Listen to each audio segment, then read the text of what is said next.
안녕하세요. 주말 잘 보내셨나요? 저는 주말 동안에 이렇게 늦게 자는 버릇 들였더니 어제도 늦게 잠드는 바람에 눈이 좀 부었더라고요. 밖에는 또 비가 오던데 오랜만에 비가 오는 만큼 촉촉한 월요일 보내길 바라겠고요. 그러면 출근길 뉴스 시작하겠습니다. 뉴욕 증시 마감 상황부터 또 짚어드려야겠죠. 뉴욕 증시는 폭락 하루 만에 반등에 성공했습니다. 미중 무역 협상 타결, 그리고 화웨이 문제를 연기할 수도 있다라는 도널드 트럼프 미국 대통령의 발언에 무역 전쟁 확전에 대한 우려가 잦아들었습니다. 다우존스 지수가 0.37% 오르면서 25,585.69포인트의 거래를 마쳤고요.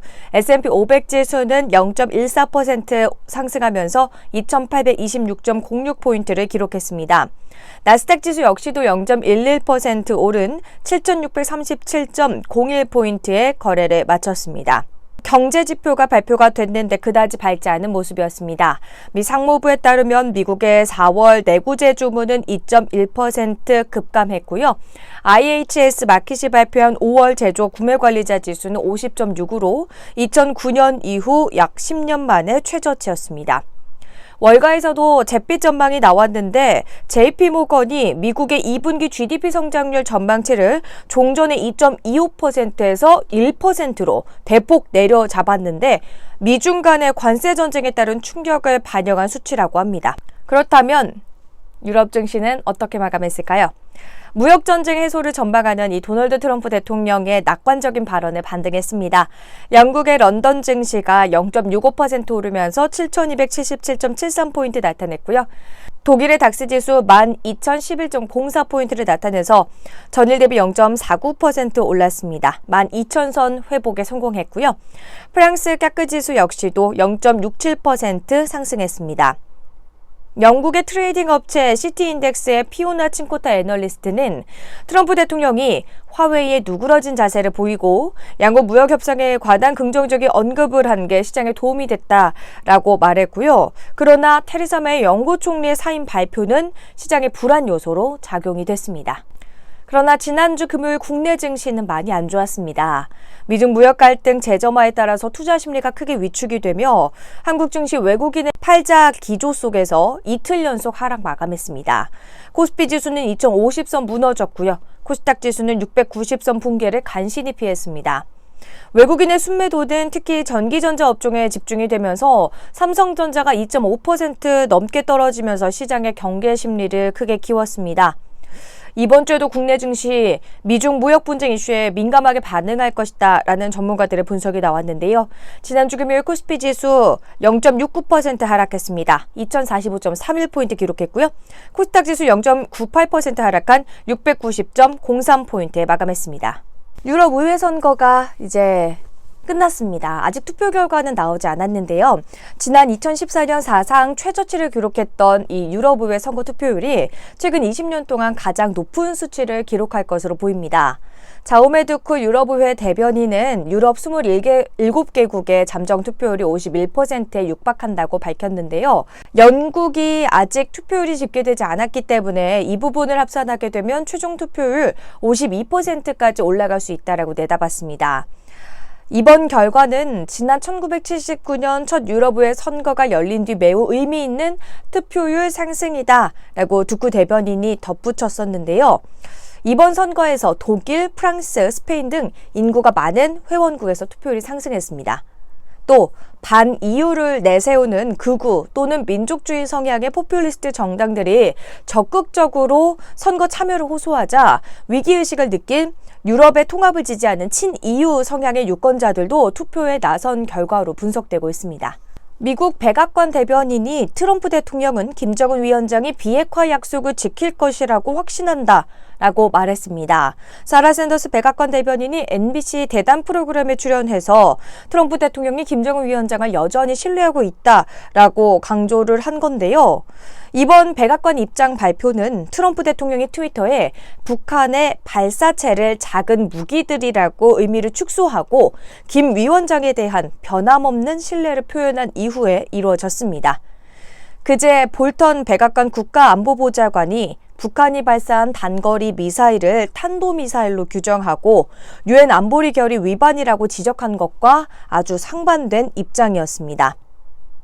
그에 앞서서 또 트럼프 대통령은 일단 어제 오전 7시 30분쯤에 북한이 작은 무기들을 발사했는데 이것이 일부 사람들을 불안하게 만들지 모르지만 나는 아니다 라고 트위터에 글을 올린 바가 있습니다. 워싱턴 포스트는 트럼프 대통령이 북한은 물론이고 베네수엘라, 이란 문제 등에 대해서 강경 발언을 쏟아내고 있는 볼턴 보좌관을 직접적으로 질책한 것이다 라고 보도했습니다. 레이와 시대 첫 국빈으로 일본을 방문 중인 도널드 트럼프 대통령이 아베 신조 일본 총리에게 큰 정치적 선물을 안겨줬습니다. 이번 방문을 계기로 두 정상 간의 개인적인 친분을 대내외에 과시를 하고 이를 바탕으로 한 미일 협력이 미국의 대아시아 정책의 핵심축이 되고 있다는 점을 분명하게 각인시켰다라는 평가입니다. 트럼프 대통령은 27일 아베 신조 총리와의 골프 후의 트윗을 통해서 일본과의 무역 협상에서 큰 진전이 이루어지고 있다면서 본격 협상을 7월 이후에 진행할 것이라고 밝혔습니다. 트럼프 대통령은 또 소고기를 비롯한 농산물은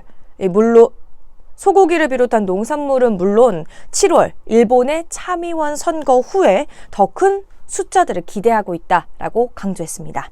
중국 정부가 자국 내 IT 분야 기업이 인터넷 관련 부품과 소프트웨어를 수입할 때 국가 안보에 대한 위해성 여부를 가려서 문제가 있다고 판단되면 거래를 금지할 수 있는 규정을 신설했습니다. 지난 16일 도널드 트럼프 미국 행정부가 국가 안보를 이유로 화웨이와 계열사들을 거래 제한 리스트에 등재한 뒤에 미중 간의 공방이 격화됐고 또 중국 정부가 이에 따라 반격 조치를 내놓은 겁니다. 중국 인터넷 감독기구인 국가인터넷판공실은 24일 홈페이지에 이 같은 내용을 올리고요. 사이버 보안 심사 방법을 공개하면서 내달 24일까지 한 달간 의견 수렴 절차를 거친다고 밝혔습니다. 중국의 이번 결정은 중국 정부가 나서서 미국 IT 기업 제품 수입을 금지할 수 있는 근거를 마련한 것이다라고 볼 수 있겠습니다. 게임 중독을 마약, 알코올, 담배 중독처럼 질병으로 분류해서 치료 대상으로 삼아야 한다는 안건이 세계보건기구 WHO에서 통과됐습니다. 이에 따라 매출 규모가 14조 원대로 성장한 국내 게임 업계에는 비상이 걸렸는데요. 의료계 등에 미치는 파장도 만만치 않을 전망입니다. 현지 시간 25일 WHO는 스위스 제네바에서 열린 제72차 총회 비위원회에서 게임 중독을 게임 사용 장애로 분류한 제11차 국제질병 표준 분류 기준안을 통과시켰습니다. 총회 폐막일인 28일 최종 발표가 이뤄지면 오는 2022년부터 최소 과도기 5년에 걸쳐 각 회원국의 게임 중독을 질병으로 치료하도록 권고됩니다. WHO에 따르면 게임 중독은 다른 일상생활보다 게임을 우선시해서 부정적인 결과가 발생하더라도 게임을 지속하는 행위를 뜻합니다. 한국 영화 100년의 꿈이 이루어졌습니다. 봉준호 감독이 국내 영화 사상 최초로 프랑스 칸 국제영화제 최고상인 황금 종려상을 품에 안았습니다. 베니스 베를린 영화제와 더불어서 세계 3대 영화제로 꼽히고 있는 이 칸 영화제에서 임권택 감독의 춘향전이 경쟁 부문에 첫 진출한 지 19년 만입니다.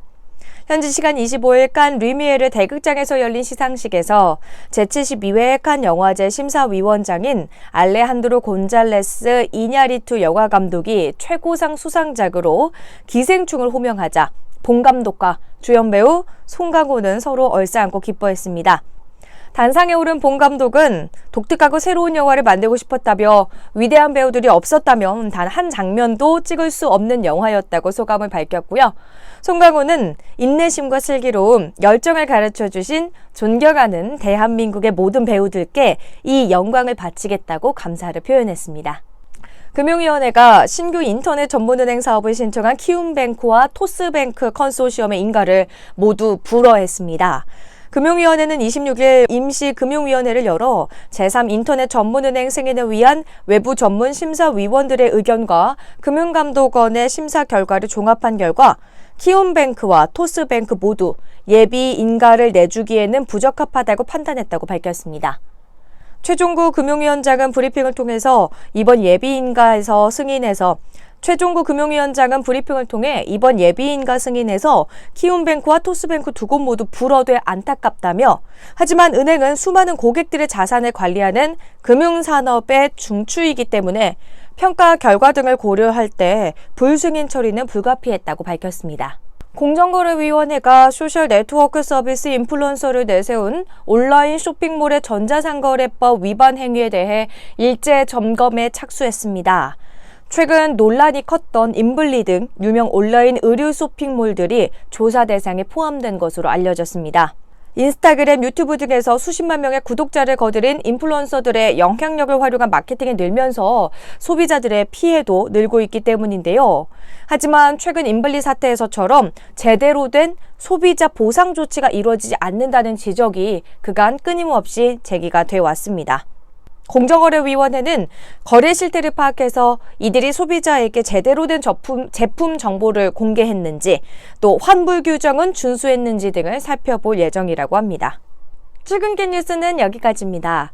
주말이었다 보니 들려드릴 뉴스가 너무너무 많았는데 좀 정리하느라 힘들었거든요. 일단 빨리빨리 또 업로드를 해야 되니까요. 오늘은 여기까지 들려드릴게요. 내일 만나요.